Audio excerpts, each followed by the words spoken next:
Il vortice Poppea è ancora in azione sul nostro territorio e dunque avremo condizioni di maltempo. Vediamo il dettaglio.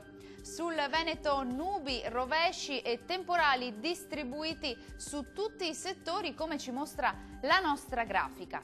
Diamo uno sguardo anche alle temperature che risultano essere in ulteriore calo, con massime comprese tra i 18 e i 26 gradi, valori notturni attesi tra 13 e 17 gradi circa.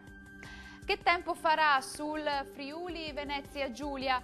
Anche qui condizioni di accesa instabilità, molte nubi con rovesci e temporali diffusi un po' ovunque.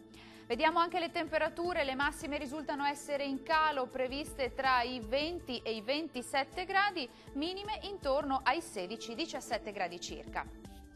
E raggiungiamo infine il Trentino Alto Adige, anche qui rovesci e temporali diffusi più intensi sulle aree centro-meridionali della regione.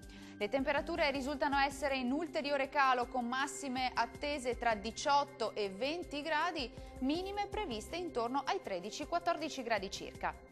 Il mare sarà generalmente poco mosso, i venti moderati settentrionali lungo le coste e da sud-ovest al largo.